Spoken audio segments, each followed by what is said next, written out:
Target with SDM में आप सभी का स्वागत है। तो चलिए देखते हैं आज के पहले प्रश्न को। सबसे पहला प्रश्न है यहाँ पर, दूध में कौन सा अम्ल पाया जाता है? तो दूध में आप याद रखिएगा, दूध में लैक्टिक अम्ल पाया जाता है। कौन सा अम्ल पाया जाता है?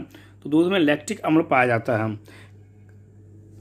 खट्टे दूध में लैक्टिक अम्ल पाया जाता है, न कि लैक्टोज। लैक्टोज जो है वह एक क्या है? तो लैक्टोज एक दूध शर्करा है जिसके किण्वन से कौन सा अम्ल पाया जाता है? तो जिससे किण्वन से लैक्टिक अम्ल बनता है। नेक्स्ट प्रश्न की ओर चलते हैं। अंगूर के रस में कौन सा अम्ल पाया जाता है? अंगूर के रस में टार्टरिक अम्ल पाया जाता है। अंगूर के रस में कौन सा पाया जाता है? तो अंगूर के रस में टार्टरिक अम्ल पाया जाता है। यहाँ से आप यह भी याद रखेंगे। चलते हैं नेक्स्ट प्रश्न की ओर। सिरका में कौन सा अम्ल पाया जाता है? तो सिरका में एसिटिक अम्ल पाया जाता है। कौन सा अम्ल पाया जाता है सिरका में? तो सिरका में एसिटिक अम्ल पाया जाता है। एसिटिक अम्ल यह अनेक फलों के रसों में मुक्त अवस्था में पाया जाता है। यह विशेष रूप से सिरके में पाया जाता है। लैक्टिक अम्ल यह खट्टे दूध में उपस्थित रहता है। मांसपेशियों में इसी अम्ल के एकत्रित होने के कारण थकावट का अनुभव होता है। प्रश्न यहाँ से पूछता है कभी कभी, जो किसकी उपस्थिति के कारण या किसके एकत्रित हो जाने के कारण मांसपेशियों में थकान का अनुभव होता है? तो लैक्टिक अम्ल के एकत्रित होने के कारण मांसपेशियों में थकावट का अनुभव होता है। साइट्रिक अम्ल होता है, तो साइट्रिक अम्ल एक मोनोहाइड्रोऑक्सी ट्राई कार्बोक्सिलिक अम्ल है जो साइट्रस अर्थात खट्टे फलों, नींबू, संतरा आदि में पाया जाता है। जबकि ब्यूटेरिक अम्ल या मक्खन में पाया जाता है। मक्खन में कौन सा अम्ल जब पूछे कभी भी, तो ब्यूटेरिक अम्ल जो है यह मक्खन में पाया जाता है। आप यहाँ से यह भी याद रखिएगा। चलते हैं नेक्स्ट प्रश्न की ओर। नेक्स्ट प्रश्न क्या बोला है? मक्खन में कौन सा अम्ल पाया जाता है? तो मक्खन में ब्यूटेरिक अम्ल पाया जाता है। कौन सा अम्ल पाया जाता है? तो ब्यूटेरिक अम्ल कहाँ पाया जाता है? तो यह मक्खन में पाया जाता है। चलते हैं नेक्स्ट प्रश्न की ओर। नींबू में कौन सा अम्ल पाया जाता है? तो नींबू में साइट्रिक अम्ल पाया जाता है। आप यहाँ से यह भी याद रखेंगे। चलते हैं नेक्स्ट प्रश्न की ओर। बैसिलस थुरिनजिएंसिस का उपयोग कहाँ होता है? तो बैसिलस थुरिनजिएंसिस का उपयोग यह एक ग्रामीण पॉजिटिव जीवाणु है जिसका प्रयोग आमतौर पर जैविक कीटनाशक के रूप में किया जाता है। तो इसका प्रयोग कहाँ किया जाता है? तो जैविक कीटनाशक के रूप में इसका प्रयोग किया जाता है। यह क्या है? तो यह एक ग्राम पॉजिटिव जीवाणु है। यह भी आप लोग याद रखिएगा। चलते हैं नेक्स्ट प्रश्न की ओर। नेक्स्ट प्रश्न है, डायबिटीज़ दिवस कब मनाया, मतलब क्या डायबिटीज़ डे जो है वह कब मनाया जाता है?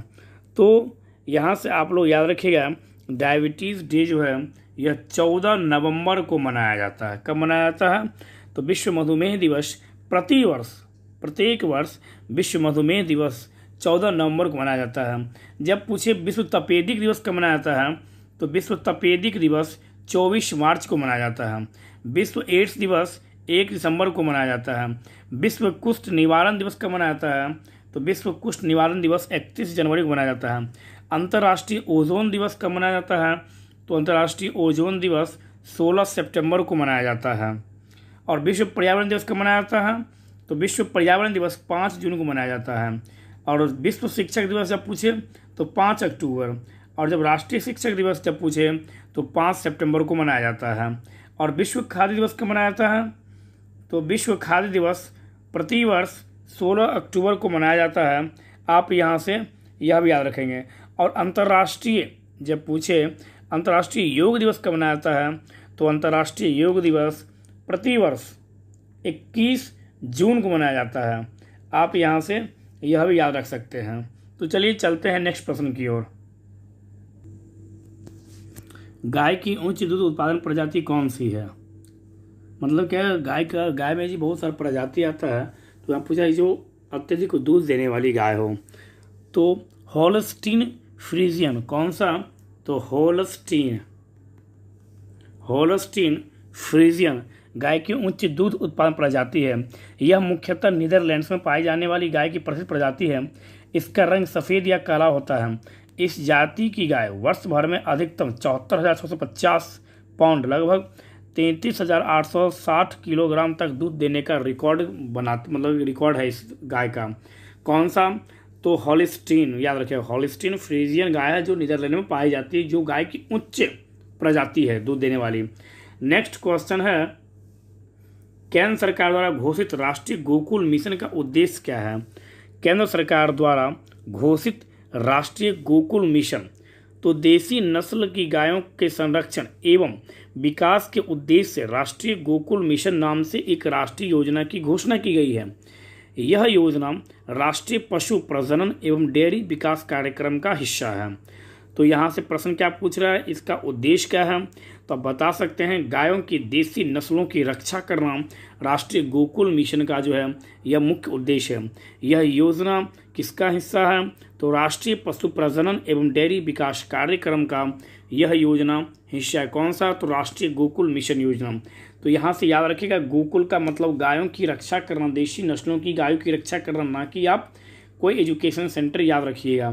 तो चलिए चलते हैं नेक्स्ट प्रश्न की ओर। कौन सा जीवित ऊतक उच्च वर्गीय पौधों में जैव पोषक वाहक का कार्य करता है? कौन सा जीवित ऊतक उच्च वर्गीय पौधों में जैव पोषक वाहक का कार्य करता है? तो फ्लोएम।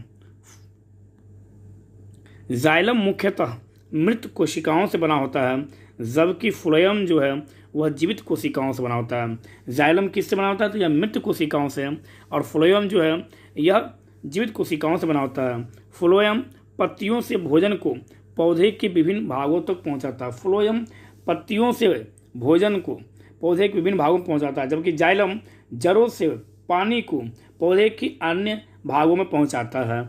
आप यहाँ से यह भी रखेंगे। तो यह सब प्रश्न बहुत ही महत्वपूर्ण है। चलिए चलते हैं नेक्स्ट प्रश्न की ओर।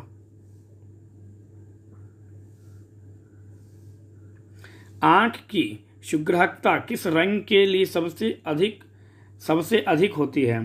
कहने का मतलब यहाँ पर यह बोल रहा है कि आंख जो है, मानव की आंख जो है, यहाँ पर कौन सा रंग जो है वह सबसे अधिक सही ढंग से यह ग्रहण कर लेता है। तो मानव आंख में स्थित फोटो रिसेप्टर कोशिकाएं 530 से 555 नैनोमीटर की तरंगदैर्घ्य के प्रकाश के लिए सबसे अधिक सुग्राही है। पीले एवं हरे रंग के लिए आंख जो है यह सबसे अधिक उपयोगी है। यह पूछ क्या रहा है, कौन सा रंग? तो यहाँ पर आप याद रखिएगा पीला और हरा रंग। पीला और हरा रंग के रंग को जो है आंख जो है वह आसानी से ग्रहण कर लेती है। यहाँ पर आप यह भी याद रखेंगे। चलते हैं नेक्स्ट प्रश्न की ओर।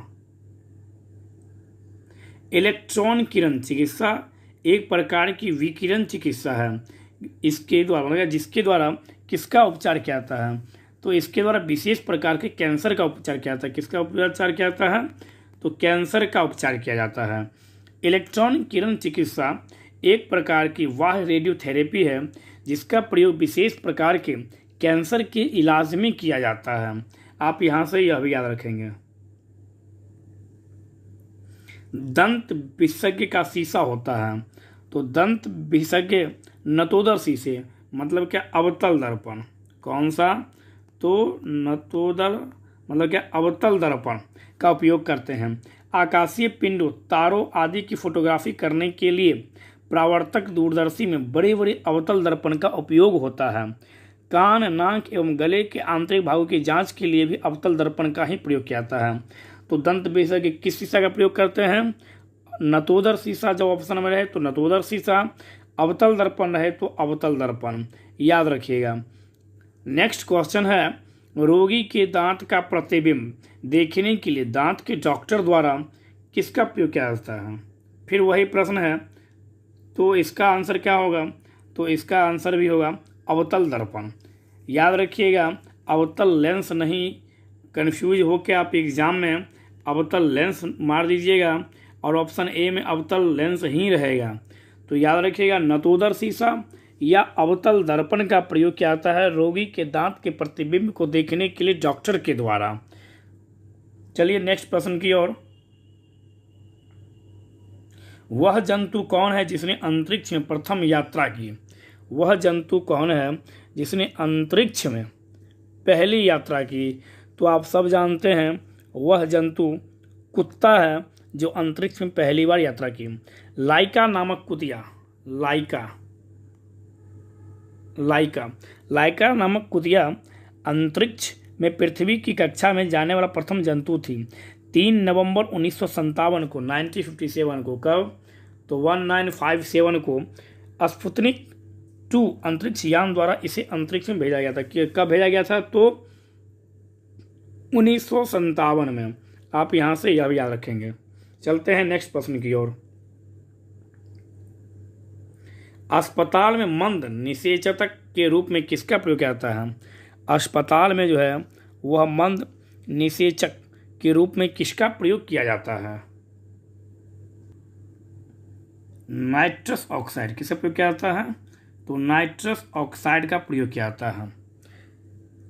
निश्चेतक मुख्यतः संवेदना को कम करने के लिए प्रयुक्त किए जाते हैं। निश्चेतक का प्रयोग सबसे पहले विलियम मोर्टन ने किया था। कब किया था विलियम मोर्टन ने? तो विलियम मोर्टन ने 1846 ईस्वी में किया था, डाई एथिल ईथर के रूप में किया। इसके बाद 1847 में जेम्स सैम्पसन ने क्लोरोफॉर्म को निषेचक के रूप में प्रयोग किया था।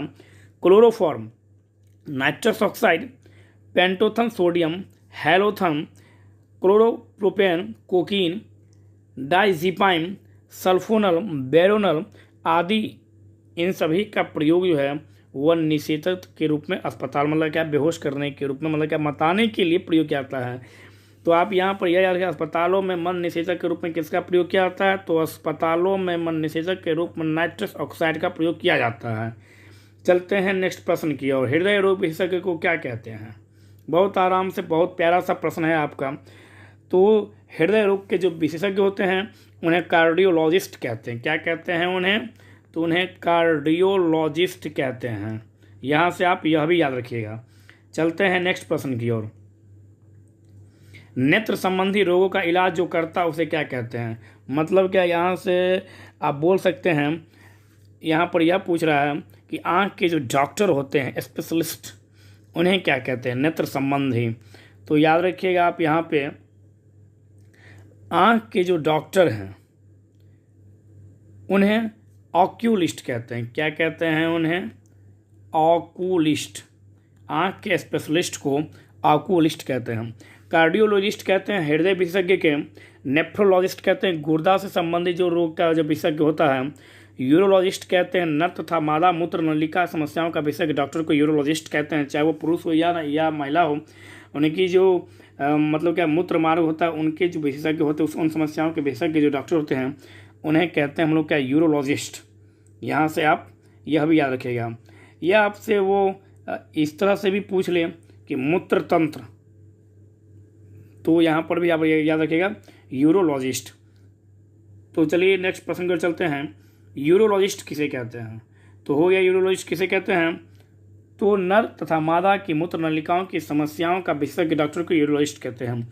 किस एक पर रोक नहीं है जिसे एथलीट द्वारा प्रदर्शन सुधारक पदार्थ के रूप में प्रयोग किया था? मतलब एक कौन सा एक ऐसा पदार्थ है जो एथलीट पी सकता है, यूज कर सकता है, उस पर कोई रोक नहीं है? तो याद रखिएगा कोलेस्ट्रॉम। कौन सा है? तो कोलेस्ट्रॉम जो है इसे पिया जा सकता है। अंतर्राष्ट्रीय ओलंपिक समिति द्वारा कोलेस्ट्रॉम को एक सुरक्षित आहार अनुपूरक के रूप में चिन्हित किया गया है और एथलीटों द्वारा इसे प्रदर्शन सुधारक पदार्थ के रूप में उपयोग में लाया जा सकता है। तो यह भी आप याद रखिएगा। चलते हैं नेक्स्ट प्रश्न की ओर। अंगोरा एक ऊन है, वह प्राप्त की जाती है। तो अंगोरा ऊन सशक अथवा बकरे की एक प्रजाति अंगोरा ऊन प्राप्त की जाती है। तो अंगोरा ऊन अंगोरा खरगोश या अंगोरा बकरे से प्राप्त की जाती है। खरगोश या बकरे से प्राप्त की जाती है।